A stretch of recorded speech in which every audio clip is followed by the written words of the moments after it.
बिस्मिल्लाहिर्रहमानिर्रहीम। अब हम रिकॉर्ड करते हैं दूसरा जो है लेक्चर। ये लेक्चर है एमसीक्यूज़ के और 2011 का साल था। Karachi board regular question number 1 part 1 means MCQs 1 से 10 तक, और एमसीक्यूज़ जो है आपका 11 से 20 जो है वो पार्ट 2 में आएगा। तो अब हमने ये सीरीज़ हम कर रहे हैं ताकि बच्चों को एक आइडिया हो कि actually what is, if it is not correct then why it is not correct. सही। तो क्वेश्चन एमसीक्यू नंबर 1 था 2011 का। This is not a balance sheet item. ये बैलेंस शीट का आइटम नहीं है। कौन से? Allowance for bad debts. Allowance जितने भी हैं वो कंट्रा अकाउंट होते हैं और बैलेंस शीट का आइटम होते हैं, जैसे allowance for depreciation, allowance for bad debt. Unearned fee यानी कि फ़ी आपको मिल गई है एडवांस में, बट जो है अभी तक अर्न नहीं की, आपने सर्विसेज देनी है। ठीक है, सब्सक्राइब कर देना भाई, जो है बढ़ ही नहीं रहे सब्सक्राइब, लोग देखते हैं चले आते हैं। Kindly subscribe and tell your friends कि they also must join this channel. अच्छा जी, bills receivable. No, bill receivable कब क्रिएट होते हैं? जब आप क्रेडिट सेल करते हैं। सही है, क्रेडिट सेल करते हैं तो बिल रिसीवेबल डेबिट करते हैं और सेल्स को क्रेडिट दे देते हैं। नो, ये भी नहीं है। Depreciation expense, yes, depreciation expense जो है is not a balance sheet item. Balance sheet का आइटम नहीं है डेप्रिसिएशन एक्सपेंस। डेप्रिसिएशन एक्सपेंस जो है इनकम स्टेटमेंट का आइटम है। राइट। चलिए जी, this account is shown in income statement. ये अकाउंट जो है इनकम स्टेटमेंट में शो होता है। कौन सा अकाउंट? Unearned rent? नहीं, अनअर्न्ड रेंट तो अभी बात हुई है। अनअर्न्ड रेंट हो, फीस हो, कमीशन हो, इसका ऑल का मतलब ये होता है, क्योंकि लफ्ज़ अनअर्न्ड आया है कि एडवांस में आपको पैसे मिल गए हैं, but you have not given the services against those advances. So ये ना, तो सर्विसेज देंगे आप, या लाइट के भी है, इस वजह से जो है ना थोड़ा सा जो है डार्क है, बट नज़र तो आ रहा है ना। अच्छा जी, तो अनअर्न इनकम लायबिलिटी है, बैलेंस शीट का आइटम है। प्रीपेड रेंट यानी कि पहले से आपने एडवांस पेमेंट कर दी है। सही है, एडवांस को हम प्रीपेड भी कहते हैं, तो ये भी बैलेंस शीट का आइटम है। Rent payable, it's a liability. Payable तो ये तो है ही आइटम बैलेंस शीट का।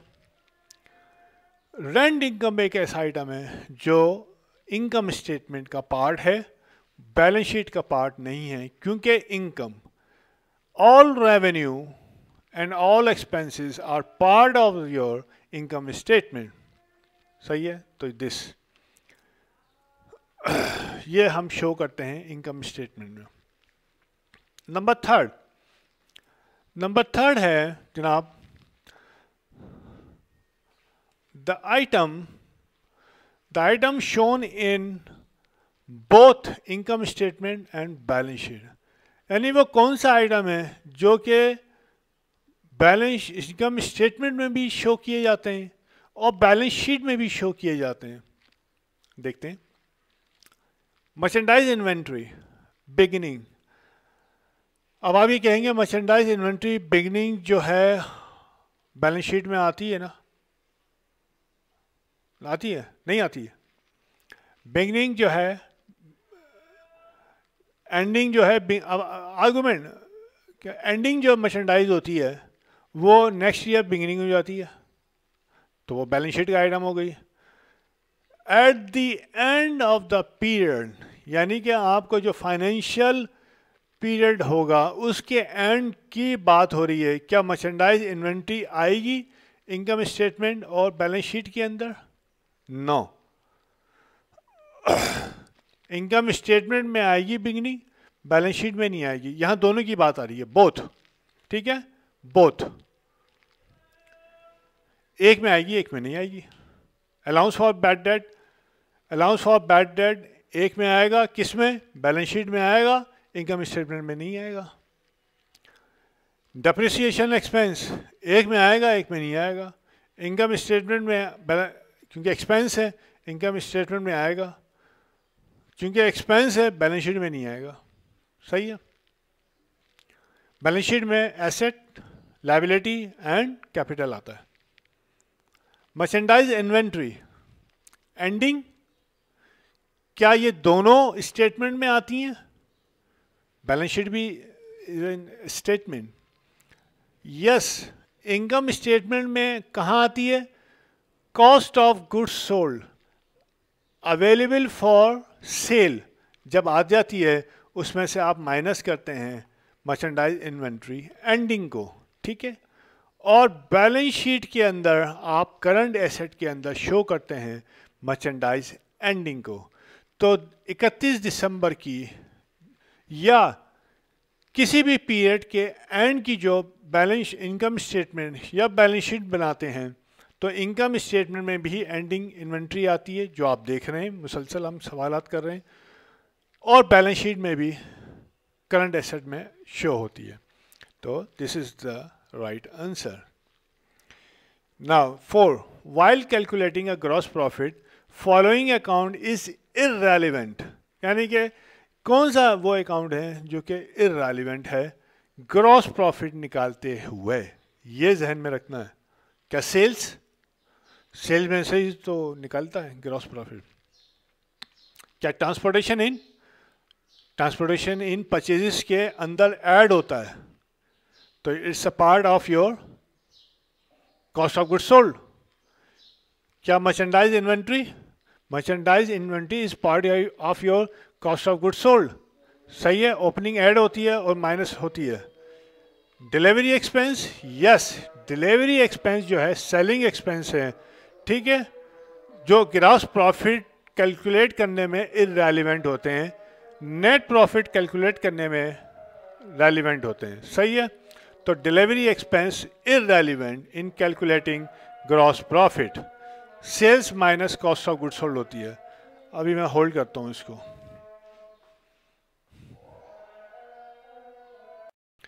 राइट, तो डिलीवरी एक्सपेंस जो है वो आपका सेलिंग एक्सपेंस होता है, और सेलिंग एक्सपेंस जो है ग्रॉस प्रॉफिट निकालने के बाद माइनस किया जाता है।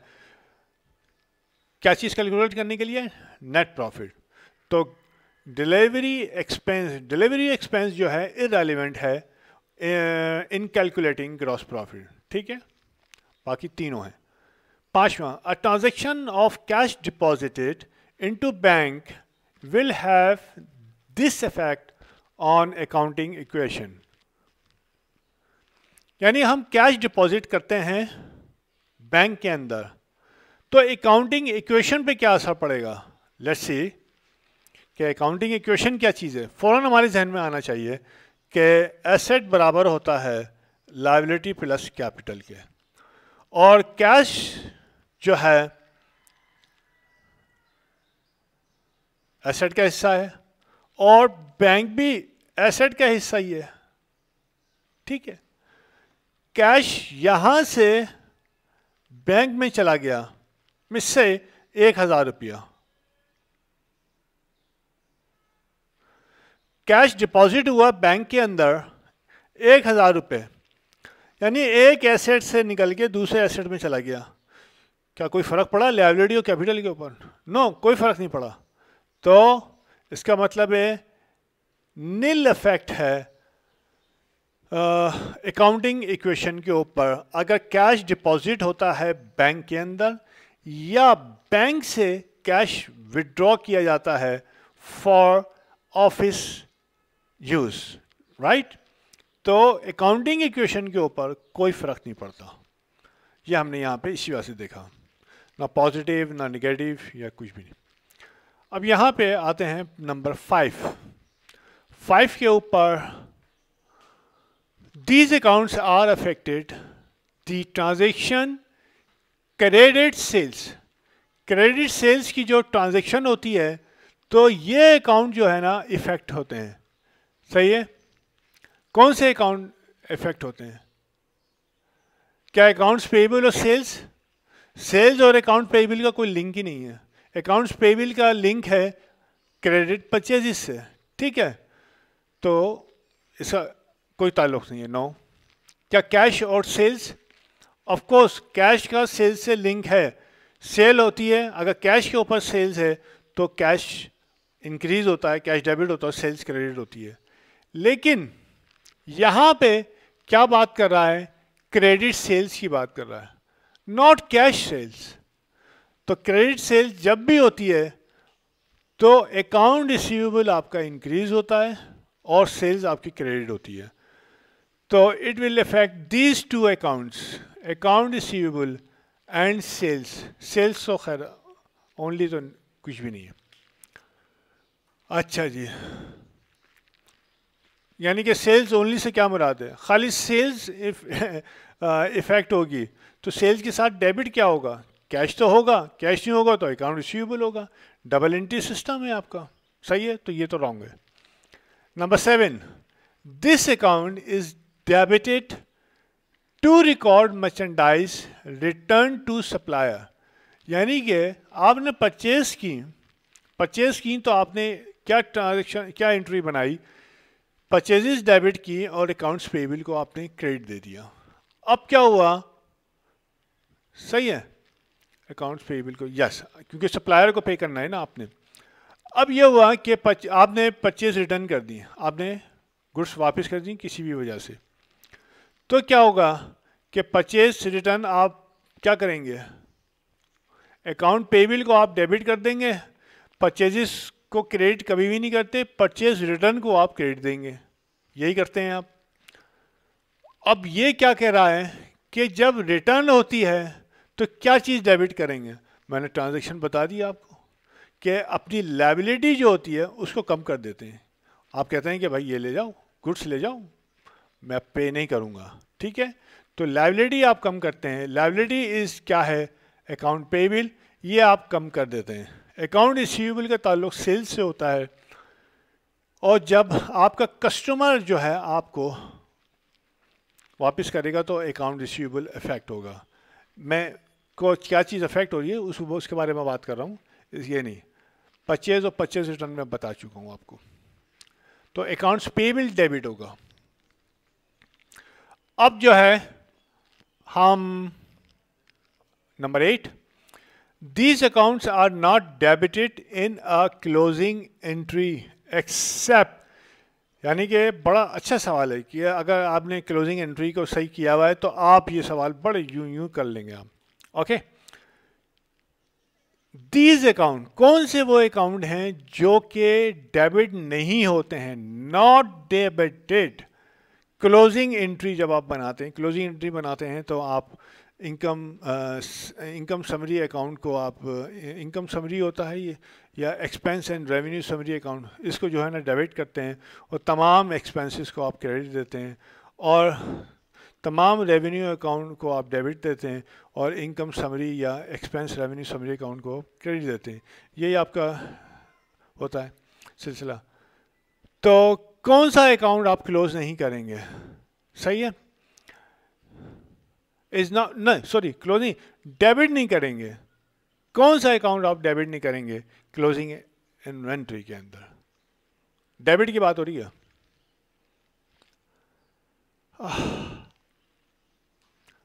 क्या ट्रांसपोर्टेशन इन,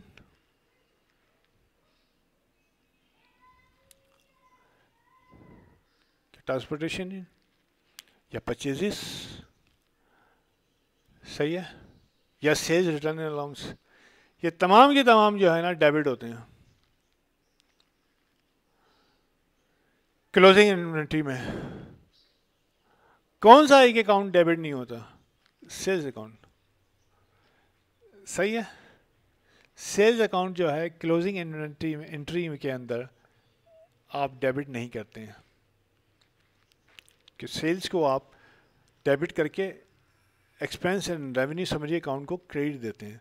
बाकी तमाम अकाउंट जो है income expense and revenue summary account को डेबिट करते हैं और सेल्स रिटर्न, परचेज, ट्रांसपोर्टेशन, इन सबको क्रेडिट देते हैं। ठीक है, तो ये चीज़ है एक्सेप्ट सेल।